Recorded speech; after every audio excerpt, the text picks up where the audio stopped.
Morning friends, in the last lecture we have seen the video lectures regarding the work done in isothermal irreversible process. Now on that basis here we are going to try to solve some of the problem which is very important as far as the BSc secondary is concerned. Now remember here in that day I have told you that there are convergent factors will be there. There are some convergent factors which are very necessary to remember the things. As you know, in that day we have seen that K work is W is equals to minus P delta D. It means in that term W, P and V, these are the terms they are involving. Now to this involving these terms we are required necessary to know their units and the unit must be uniform. That's why in that day we have discussed regarding the pressure, volume and work done units. The pressure जर Newton metre square मध्ये असेल आणि volume जर metre cube मध्ये असेल तर येणारे work done हे मीटर हे येणार वर्क डन हे जूल मध्ये असतं. जर प्रेशर हे न्यूटन मीटर स्क्वेअर मध्ये किंवा ज्याला आपण पास्कल म्हणतो त्यामध्ये असेल आणि वॉल्यूम जर डीएम क्यूब मध्ये असेल तर येणार वर्क डन हे 10 टू द पॉवर -3 जूल मध्ये येतं. जर प्रेशर हे kilo Newton per metre square किंवा किलो पास्कल मध्ये असेल आणि वॉल्यूम जर डीएम क्यूब मध्ये असेल तर येणार वर्क डन हे जूल मध्ये असतं. Also we have seen that the unit of pressure is kilopascal. If the unit of pressure is kilopascal and volume is meter cube, then the work done is 10 to the power 3 joule, or one can say kilojoule. Besides this, we also seen that if pressure is expressed in the atmosphere and volume in liter, we can say that the unit of work done is liter atmosphere. The unit of work done is liter atmosphere. Now remember in that day I have told you that I am giving you some of the units, some of the unit conversion. आता हे जे वरचे जे factors हे खूप महत्त्वाचे आहेत. हा जो टेबल मी आता सांगितला याबद्दलचा हा एक टेबल आणि हे जे फॅक्टर्स आहेत हे फॅक्टर खूप महत्त्वाचे आहेत. तर तो टेबल आणि हे जे फॅक्टर जर तुम्ही जर पार्ट जर नाही करू शकले तर you cannot able to solve the problem of the thermodynamics. So you have to by heart that table, unit conversion table, and also the units different conversion. आता बघा याच्यामध्ये I have written there. What I have written? I have written that 1 liter there is conversion. How to convert liter into dm3? 1 liter is equals to 1 dm3 and 1 liter is equals to 10 to the power -3 meter cube. This is the conversion factor. Or one can say second time I can write here 1 ml is equals to 1 cubic centimeter or centimeter cube is equals to, or one can say is equals to 10 to the power -6 meter cube, or is equals to one can say 10 to the power -3 dm cube. Besides this, the second unit I have expressed here is atmosphere, that is nothing but the pressure. We have given the unit for the first of all given unit for the volume, then I have given unit for the pressure. 1 atmosphere बरोबर असतं 1.01325 into 10 to the power 5 newton per metre square, और त्याला काय म्हणतात pascal. or 101 or 101.1 atmosphere is equals to 101.325 kilo newton per meter square, or one can say kilopascal. And the energy, as you know, the third is 1 kilojoule is equal to 10 to the power 3 joule. 10 to the power 3 joule. Now my dear friends, here we are going to discuss we are going to solve the problems on the work done in irreversible process. How to solve the problems in work done in irreversible process? Now remember the thing that जेव्हा केव्हा problem येतो तेव्हा तुम्ही या तीन गोष्टीकडे लक्ष ठेवायचं. आपण जो टेबल सांगितला त्या टेबलचा जो फॉर्मॅट आहे त्या फॉर्मॅटमध्ये तुम्हाला काय यायला पाहिजे, युनिटचं युनिफॉर्मिटी यायला पाहिजे. जर समजा दोन युनिट सारखे आहेत आणि तिसरं युनिट जर करायचं आहे तर आपण काय करायचं, चेंज करून घ्यायचं, या टेबलच्या सहाय्याने चेंज करून घ्यायचं, राईट. किंवा समजा एक युनिट तिन्ही वेगवेगळे तर कोणत्या तरी एका फॉर्मॅटमध्ये त्याला आणायचं आणि अजून work done generally express in the joule. So you have to make the work done in the format of the joule. Now we are solving the first problem on the isothermal irreversible process. आता बघा हा problem या ठिकाणी मी लिहिलेला आहे. हा problem म्हणतो की calculate the work done in calories and joule. काय विचारलं त्याने की calculate the work done in calories and joule. Calories and joule when an ideal gas expand isothermally from 1 dm cube to the 10 dm cube against a constant external pressure of 2 atmosphere at 298 Kelvin. आता बघा हे जे problem आपण solve करतात हे problem solve करताना खूप tricks आहेत. या प्रॉब्लेम सॉल्व्ह करताना बघा आपण जे वर्क बघतोय वर्क आपण दोन प्रकारामध्ये बघतोय, रिव्हर्सिबल इरिव्हर्सिबल आयसोथर्मली आणि रिव्हर्सिबल आयसोथर्मली.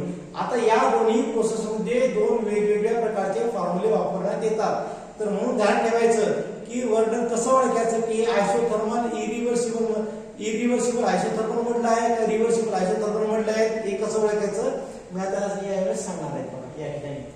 आता बघा जेव्हा केव्हा एक ध्यानात ठेवायचं, प्रॉब्लेम मध्ये दोन शब्द एकत्र वापरतात, जेव्हा केव्हा प्रॉब्लेम मध्ये दोन शब्द एकत्र वापरतात आयसोथर्मली and रिव्हर्सिबली, then and then you have to take the formula for the W max म्हणजे work done in reversible isothermal process. कधी वापरायचा तो फॉर्म्युला तेव्हा वापरायचा जेव्हा त्या प्रॉब्लेम मध्ये आयसोथर्मली आणि रिव्हर्सिबली या दोन शब्दांचा वापर केलेला असतो, तेव्हा त्या ठिकाणी तुम्हाला काय वापरायचं असतं, तेव्हा त्या ठिकाणी तुम्हाला W max चा फॉर्म्युला वापरायचा असतो, जो की आपण नंतर डिराइव्ह करणार आहोत. मग आता बघा या प्रॉब्लेम मध्ये आपला फक्त एकच शब्द आहे की आयसोथर्मली आहे, रिव्हर्सिबली नाही.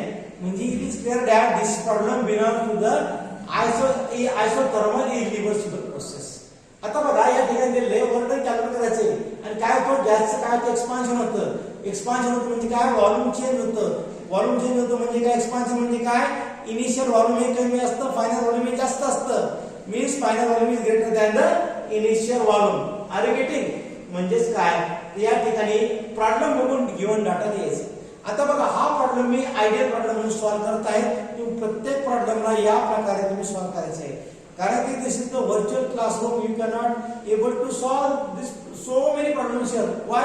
Because writing and time management everything is there. पण मी काय करतो, एक प्रॉब्लेम तुम्हाला व्यवस्थित आयडियली सॉल्व्ह करून दाखवतो.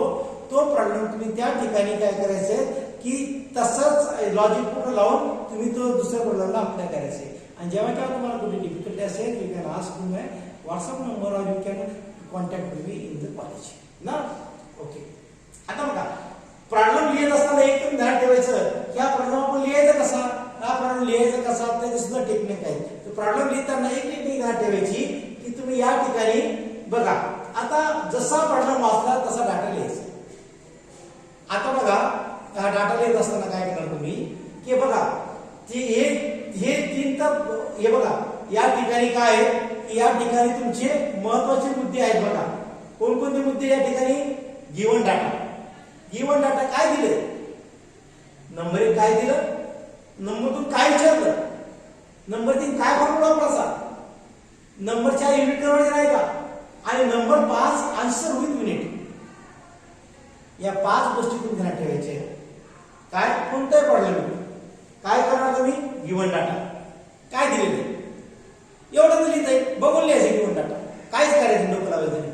गिव्हन डाटा आस्क काय विचारलं, फॉर्म्युला कोणता फॉर्म्युला वापरायचा, मग त्या फॉर्म्युला काही कन्व्हर्जन आहेत का, आणि मग नंतर त्याचं आन्सर विथ युनिट्स हे मात्र लक्षात ठेवायचं. आता बघा या प्रॉब्लेमला बघा मी कसं सॉल्व्ह करतोय की कॅल्क्युलेट द वर्क डन म्हणून मी दिलेलं W फर्स्ट हातात चिन्ह, इन कॅलरी अँड जूल म्हणून याच्यामध्ये कॅलरी जूल दिली, इन कॅलरी अँड जूल म्हणजे या ठिकाणी कॅलरी अँड जूल दिले, बरोबर आहे.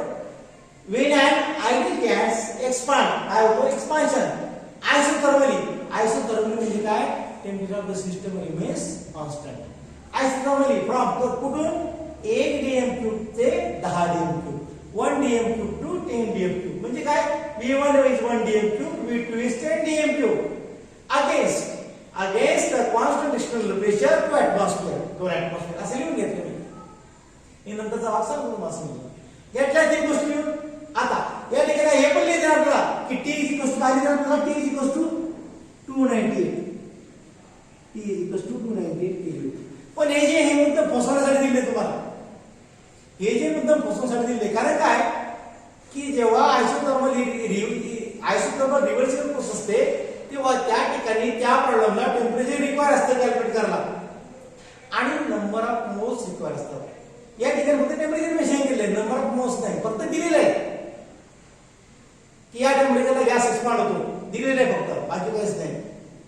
नंबर ऑफ मोल्स नाही, फसवण्यासाठी दिले मुद्दा की मुलांना नंबर ऑफ मोल्स काढावं, काय ते प्रॉब्लेम चेक टाकायचं मुलांना, असं या ठिकाणी त्यांचा उद्देश आहे. तर म्हणून या ठिकाणी तुम्ही काय करणार विद्यार्थी मित्रांनो, तर या ठिकाणी तुम्ही प्रॉब्लेम नीट वाचणार. आता बघा इतकं तर लिहिलं. आता फॉर्म्युला आपल्याला माहिती W equals to minus P delta. आता बघा हा फॉर्म्युला लिहिल्यानंतर W equals to minus P delta V, W equals to minus P V2 minus 1 असं लिहिल्यानंतर या ठिकाणी WPV प्रत्येक प्रॉब्लेमला लिहायचं. प्रत्येक प्रॉब्लेमला लिहायचं. इथं जर का तुमचं जर का लिहिण्यात जर चुकलं WP आणि V आणि त्यांचं युनिट तर मग मात्र घोटाळा झाला. तर मग या ठिकाणी बघा W काय सांगितलं, W काय वर्णन तर काढायचं जूल मध्ये म्हणून जूल मार्काचं काढायचं जूल म्हणून मी ते जूल लिहिले. बरोबर आहे. आता वानो आता प्रेशर कशात दिलेले आहे, ऍटमॉस्फिअर. ठीक आहे जाऊ सध्या. वानो काय दिलेले डीएम क्यूब मध्ये. म्हणजे मला माहिती आहे की माझं व्हॉल्यूम हे डीएम क्यूब मध्ये मला दिलेले आहे. मला वर्णन हे जूल मध्ये काढायचं आहे. तर मग तुमचं जर टेबल जर बघितला तर तुम्हाला असं राहते त्या टेबल मध्ये की पी ची व्हॅल्यू तुम्हाला किलो पास्कल मध्ये काय करावं लागेल, काढायला लागेल. काय करायचं, पी ची व्हॅल्यू तुम्हाला कशात काढायला लागेल, किलो पास्कल मध्ये. You have to find out that value. Then and then you can able to get the answer in the joule. Then and then you can able to get answer in the joule. म्हणून या ठिकाणी काय केलं, त्या ठिकाणी काय लिहिलं मी kilo pascal. म्हणजे तो टेबल बघायचा. तो टेबल बघायला म्हणजे ध्यानात ठेवायचं की बाबा हे जर डीएम क्यूब मध्ये असलं जूल मध्ये काय it must be kilo pascal, it must be kilo pascal. Right, simple. बस काय नाही. W equals to minus P. आता प्रेशरला कसं काय करायचं आहे, किलो पास्कल. आता माहिती आहे आपल्याला 1 atmosphere equals to 101.325 into 101.325 multiply करायचं. नुसतं गुणाकार केला दोनला झालं किलो पास्कल मध्ये. As it is to W equals to minus pressure किती 2 into 10 2 into 101.325 ब्रॅकेट मध्ये 3 मायनस 10 मायनस 1. बरोबर आहे. त्या ठिकाणी -2 into 101.325 into 9 आणि त्याचा आन्सर येतो W इक्वल्स टू -1.823.85 जूल. काय तर -1823.85 जूल. बघा आता आपल्याला काय विचारलं, what has asked, he has asked the problem on joule. तो कॅल्डिनर करा म्हणतो, पण आपण बघितलं की कन्वर्जन टेबल्स आहेत आणि कन्वर्जन टेबलच्या सहाय्याने आपल्याला माहिती आहे की आपण एकमेकांचं रूपांतर एकमेकांमध्ये करू शकतो. तुम्हाला मी कन्वर्जन फॅक्टरिंग टेबल सांगितलं होतं की 1 जूल बरोबर किती आहे, 1 जूल बरोबर 0.239 कॅलरी. तर इतके जूल बरोबर किती, just you have to multiply and you will get the answer. W equals to -435.9 calorie, -435.9 calorie. So this is the answer for the first problem. So now everybody have to think like this. Everybody have to think like this. Then and then you can able to solve such kind of problems. Then and then you can solve such kind of problems. Alright. So in this way you have to keep your approach like this. आता बघा याच्यामध्ये दोन थोडेसे मी म्हणजे प्रत्येक problem हा वेगळा घेतलेला आहे, सारखा नाही. सारखे प्रॉब्लेम किती पण सोडू शकतो. आणि if you come see difficulty you can come to me at any time. Right. आता दुसरा प्रॉब्लेम बघा. आता दुसरा प्रॉब्लेम मी लिहून दिला आणि मी सॉल्व्ह केलेला आहे, पण फक्त मी डिस्कस करतो तो मी कसं सॉल्व्ह केलेलं आहे. तर मग तुम्ही फक्त ते लिहून घ्यायचे की त्याप्रमाणे करायचे. मी तुम्हाला तो सॉल्व्ह करून देतो. राईट. दुसरा प्रॉब्लेम आहे आपला, calculate constant pressure. Calculate constant external pressure. Calculate constant external pressure required to compress 3 moles of an ideal gas from 23 into 10 to the power minus 3 meter cube to 8 into 10 to the power minus 3 meter cube when the gas expand when the work done is 4.545 kilojoule. बघा हा वेगळ्या प्रकारचा problem या ठिकाणी मी आपल्या समोर मांडलेला आहे. सारखे प्रॉब्लेम मांडायला काय करतात, जस्ट गुणाकार भागाकार, दॅट इज नॉट मी. म्हणजे काहीतरी विचार करण्यासारख्या प्रॉब्लेम मध्ये सुद्धा जर असा प्रॉब्लेम झाला तर तुम्ही काय करणार. तर बघा आपलं सगळ्यात पहिले स्टेटमेंट तुम्हाला सांगितलं आयसोथर्मली रिव्हर्सिबली आलं तर रिव्हर्सिबल आयसोथर्मल प्रोसेस फॉर्म्युला पुढे वापरणार. या ठिकाणी काय आलं, या ठिकाणी काहीच नाही आलं. या ठिकाणी फक्त त्याने काय दिलं या ठिकाणी I think that number of mole दिले 3 मोल्स. तुम्हाला सांगितलं ना की तो टेम्परेचरचं मेन्शन करतो किंवा नंबर ऑफ मोल मेन्शन करतो किंवा दोन्ही मेन्शन करू शकतो. अरे नाही, तो दोन्ही मेन्शन करू शकतो. फक्त एक आयसोथर्मल म्हणू शकतो. तो फक्त आयसोथर्मल रिव्हर्सिबल म्हणू शकत नाही त्या ठिकाणी. राईट. तर मग बघा म्हणजे त्या ठिकाणी काय करायचं कन्सिडर करायचं. आता आपण same practice you have to do here. काय गिवन डाटा, काय तुम्हाला गिवन डाटा दिलेला, given data calculate external pressure. आता माझा आसमध्ये काय या ठिकाणी P is equals to how much. काय या ठिकाणी माझा आसमध्ये P is equals to how much. आता बघा आपण प्रॉब्लेम वाचायचा आणि तसा डाटा लिहायचा. प्रॉब्लेमकडे बघायचं, प्रॉब्लेम काय म्हणतं तसं लिहायचं. काय तो लॉजिक कसा आला काय आला काय पाहायचं लिहायचं, पाहायचं लिहायचं, काय म्हणते लिहायचं. फक्त आपला जो मुख्य ढाचा जो आहे गिवन डाटा आज फॉर्म्युला युनिट विथ अस एवढा. आणि इथं काय नव्हतं या गोष्टी जर तुम्ही धरात ठेवला तर तुमचा प्रॉब्लेम कधीच चुकू शकत नाही. आता बघा आणि मला काय बघा ऑब्विसली राईट. आता बघा या ठिकाणी काय गिवन डाटा काय दिलेले आहे calculate P is equals to how much. बरोबर आसमध्ये येते P is equals to how much. आता जे काय गिवन डाटा मध्ये आहे N is equals to 3. N is number of moles is equals to 3. Bracket काय लिहिणार नॉट कन्सिडर्ड गरज नाही. बरोबर आहे. नंतर काय लिहिणार तुम्ही कॉन्स्टंट प्रेशर कॉम्प्रेशन उडालं नाही. याचं काय उडालं कॉम्प्रेशन म्हणजे काय होतं व्हॉल्यूम हे कमी होतं. कॉम्प्रेशन म्हणजे काय व्हॉल्यूम काय होतं कमी होतं. व्हॉल्यूम काय होतं कमी होतं कॉम्प्रेशनच्या ठिकाणी. आर गेटिंग म्हणजे इनिशियल व्हॉल्यूम हे जास्त असतं हे फायनल व्हॉल्यूम पेक्षा. बरोबर आहे.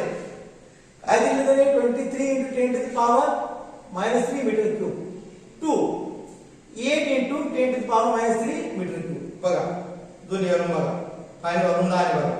Wien the work done is 4.545 kilojoule. इतका सिंपल प्रॉब्लेम बघा. आता बघा आता माहितीये काय या ठिकाणी वर्डन दिलेले काय दिले त्यांनी वर्डन आणि ते कसे दिलेले किलोजूल. बरोबर आहे. तर आपण त्याला काय करायचं जूल मध्ये कन्वर्ट त्याला करून घ्यायचं. राईट. ओके. म्हणजे काय आहे की या ठिकाणी 4 म्हणजे तुम्ही लिहिणार W इक्वल्स टू प्लस काय लिहिणार तुम्ही W equals to plus 4.545 kilojoule. W equals to 4.545 kilojoule. बरोबर आहे. मग फॉर्म्युला काय लिहिणार तुम्ही W equals to -P V2 V1. W equals to P W equals to -P V2 V1. मग आता काय करणार W तुम्हाला काय करायचं आहे P करायचा म्हणून P त्या बाजूला आधीच ठेवणार. तो जो ब्रॅकेट आहे V2 V1 चा काय करणार इकडे W काय करणार डिवाइड करणार. तर काय स्टेप येणार तुम्हाला W divided by V2 V1 is equals to -P. बरोबर आहे. पण प्रेशर निगेटिव्ह राहत नाही. मग आपण काय करायचं साइन दोघांची चेंज करायची म्हणजे P प्लस मध्ये येईल आणि इकडे काही -W is equals to -W divided by V2 V1 is equals to P. झालं formula -W divided by V2 V1 is equals to P. आता या ठिकाणी बघा आता तुम्ही काय केलं की W आता तुम्हाला मी पहिलं सांगितलं या ठिकाणी तुम्हाला व्हॉल्यूम काय दिले मीटर क्यूब मध्ये. आता बघा आपल्याला कमीत कमी मेहनती जास्तीत जास्त काम करायचे. प्रेशर आता बघा आपल्याला प्रेशर कशात करायचं आहे pressure you have to calculate newton metre square मध्ये. बरोबर. जर तुम्ही त्याच्यानंतर बघितलं तुमचं असं लिहिलं W इज इक्वल WPV असं लिहिलं समजा तर तुम्हाला माहिती W कसं करायचं आपल्याला जूल मध्ये. You have to take W in joule. Volume already it is given in the metre cube. Volume is given in the metre cube and pressure it must be in the Newton meter square. आरबीटी newton metre square. म्हणजे काय करायचं की हा जो आहे हा काय दिले तुम्हाला किलो जूल दिलेला आहे. किलो जूल दिलेलं त्याला काय करायचं जूल मध्ये कन्वर्ट करायचं. काय फॅक्टर आहे 1 kilo joule is equals to 10⁻³ joule. म्हणजे you have to just multiply by that kilo joule into 1000 और 10⁻³. म्हणजे काय की you are getting here therefore P is equals to minus P is equals to minus W ची value काय घेतली आपण minus W ची value 4.545 into 10 to the power 3 कारण की 0 मध्ये केला divided by V2 minus V1 8 minus 23 8 minus 23 divided by -3 बरोबर आहे. जर तुम्ही असं उत्तर जर केले मित्रांनो तर 8 minus 23 म्हणजे -15 आणि वरची मायनस आहे म्हणजे मायनस मायनस काय होईल प्लस होईल म्हणजे काय तुमचा आन्सर रेशोचा तुमचा आन्सर येईल P = 0.303 into 10 to the power 6 Newton per meter square. बरोबर आहे. The answer for P = 0.303 into 10 to the power 6 Newton meter square. So this is the answer. This is the answer. Are you getting? This is the problem. Now the third problem. What is the third problem?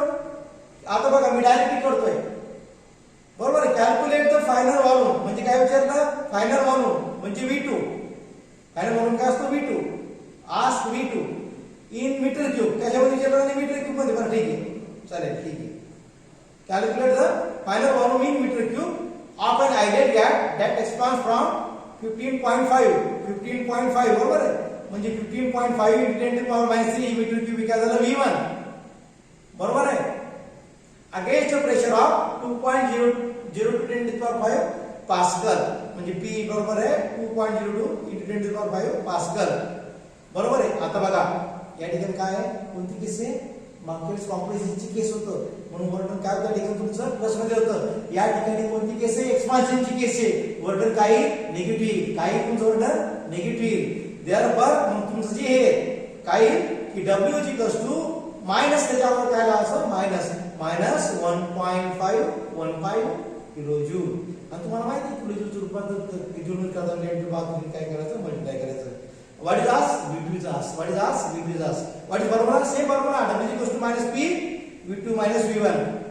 तुम्हाला माहिती आहे काय माहिती तुम्हाला volume तरी metre cube मध्ये विचारलं म्हणजे मीटर क्यूब मध्ये पाहिजे तुम्हाला वर्णन काय